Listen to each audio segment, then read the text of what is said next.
Welcome to another exciting episode of Penguin After Dark. Join me today as we go ahead and make this mask. I'm going to show you how to go from making stencil to cutting out the leather to staining it, finishing it, wet forming it, and then getting it to fit on your magnificent head. I welcome you if this is your first time. If you're returning, welcome back. Let's get the show on the road.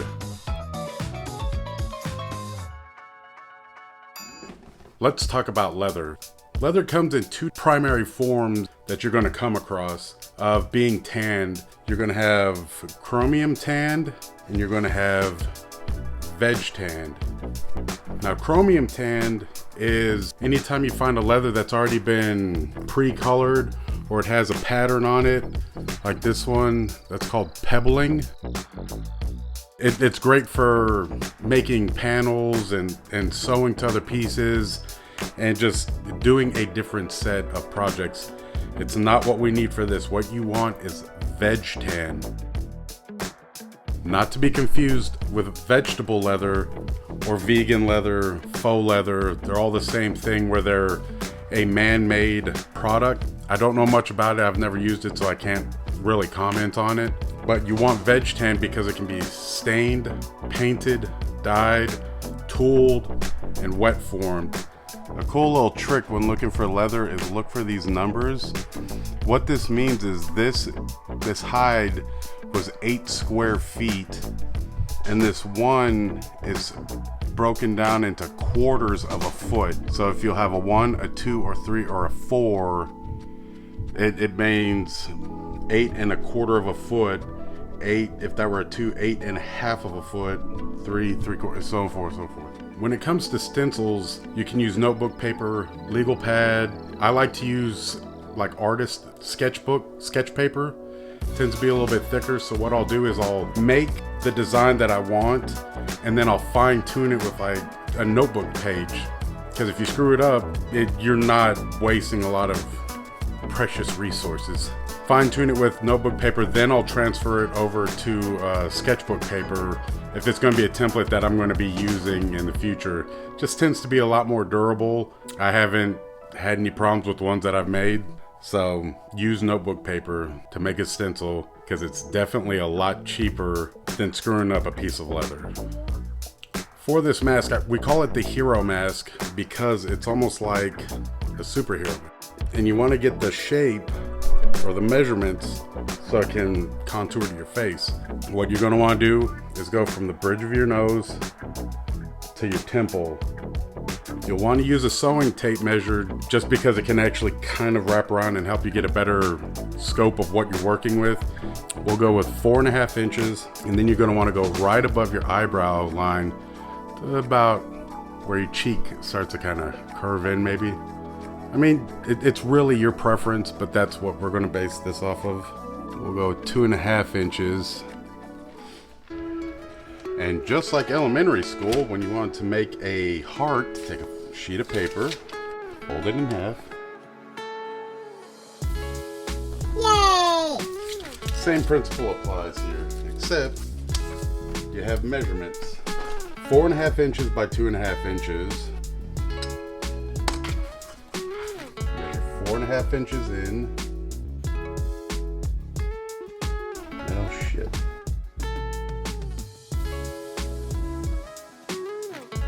4.5 inches in, and then some arbitrary point. We're gonna go 2.5. And you can use your artistic liberties to make this however you want. This is the outside line of the mask. So to make the eye, you can just kind of come in just a smidge.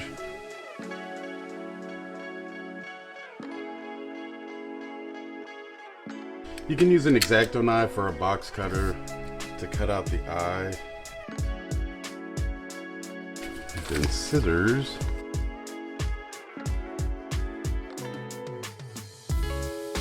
You can fine tune it, you can play around with the design, come up with something that you like a little bit better. Hold it up to your face, make sure it fits or it contours right.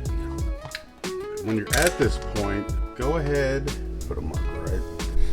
This is where the hole is going to be that you can put either thong or strapping through to help tie it to your head.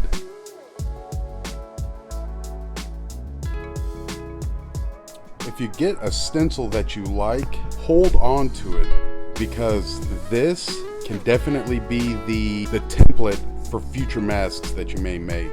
I have one that all of my stencils off of it works out amazingly. It prevents you from having to remeasure your face every single time and recut this out every single time. This is basically the foundation work for a whole lot of other projects.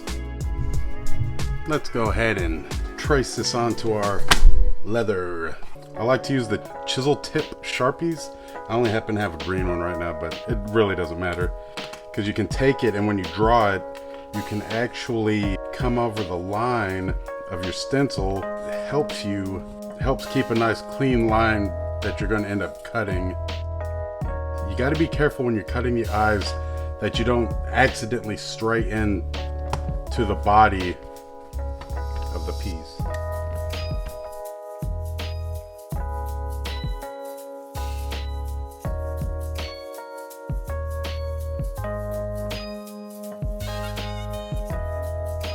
You can still keep using the box cutter or a X-Acto knife if that's what you have, but roller cutters are the bee's knees.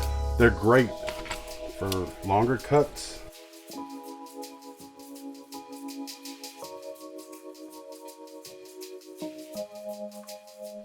And the number one tool you should buy for working with leather is this guy. You can actually find these things at Harbor Freight and Home Depot, and they're pretty reasonably priced. This next step is not necessary, but if you've got the little beveler thing, this is used to angle the edge, which makes it just look a little bit better. Plus it can help clean up any little imperfections from your cut, just like so. And next comes the stain. You'll want to protect whatever surface you're going to be staining on top of. When staining, I like to use this. It's a water-based stain, and the black works really, really well. So this is what we'll be using today. Got our surface protected. You're definitely going to want to have gloves, because your skin is made out of the same thing as leather. And if you get this on you, it's going to take a while to get out. It doesn't just clean off easily. Applying the stain, you can use these little dauber things that you get at the leather store. I'm not a big fan of them.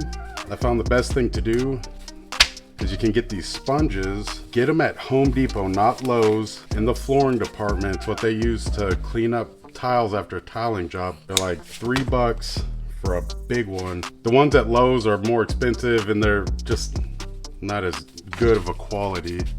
What you want to do at this point is make sure you get all of the edges, especially in the eye holes. And that's the beauty of having the gloves on, is that you can freely handle these things without getting stain on you. We'll let that dry. I'll come back and check it once it's dry to see if it needs a second coat. And if it doesn't, then we'll apply finish, and then we will be off to the races. I'm using this super sheen leather finish. Again, I use that sponge from Home Depot, cut off a little piece of it and apply the finish, which gives it a nice glossy effect. Take the burnisher tool and burnish the edges.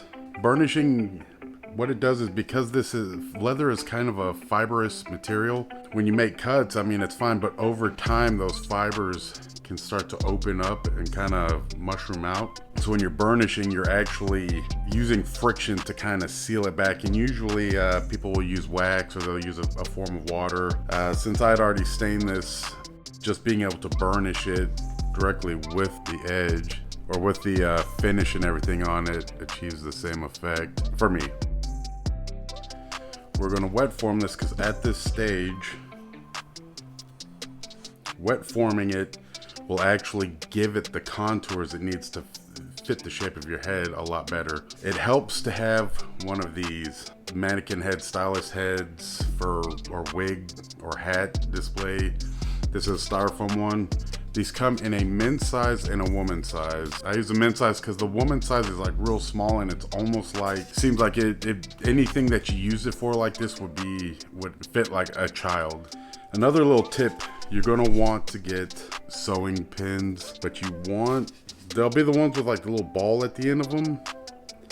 I like these ones because they have that more, I guess it's like a sunflower shape, lollipop shape. It actually helps overlap and hold down the leather. If you do research on wet forming, you'll find that there's some different kind of schools of thought on how it's done. Some people will take a bucket and submerge the piece for a couple of minutes so it completely saturates. They'll pull it out, let it air dry for a moment, and then they'll do the wet forming. What I do is I just run it under a faucet until I get the whole thing wet. Then I'll take a towel and pat it dry, and then I'll start shaping it. I've tried the submerging and waiting, and I've done it this way, and I personally haven't seen much of a difference. It's whatever is convenient for you, or whatever you think works, or hell, try both and see what you like better. So let's go ahead and get this wet.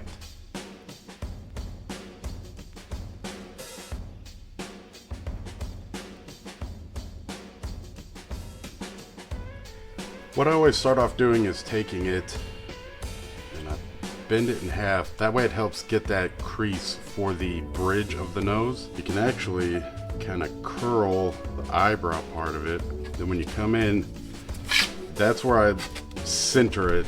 Then I roll it like that. And then it helps contour to there. And I always put one right there in the strap hole, right there in the bridge, and I just work my way across it, keeping pressure down to help keep it centered and lined up.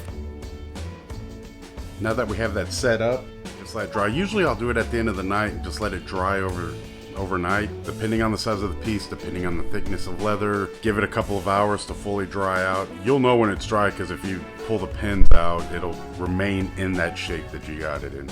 And we'll check back in a few hours.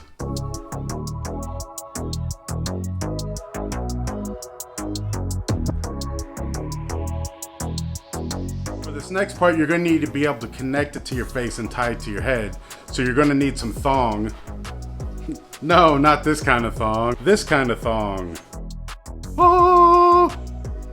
Thong is basically just leather, a thin leather strip. There's several different ways it comes. You can find it in different colors, deer skin, suede. With the size hole that we punched in the mask, you could put a thin shoelace through it, or even this thin paracord, or the smaller paracord.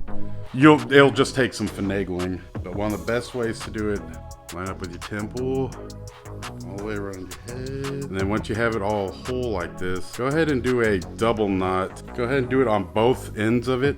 Take the two of them, stretch it like that, find your center point, and then from the outside of the mask in, you feed it through. You ready to fight crime or make OnlyFans content and wear a mask? This is what it is involved to make just the hero mask. You made it this far. Hold on to this template because you're gonna need it, because the next video I make, we're gonna make a bunny mask. This is actually Miss Penguin's. The one we make won't have all the piercings. You can add that stuff if you prefer on your own. But we should make something similar like this. So I'll show how to make the template on that one using this. So thank you for watching. Thank you for sticking through to the end. I feel like I'm about to go commit a burglary or save the world.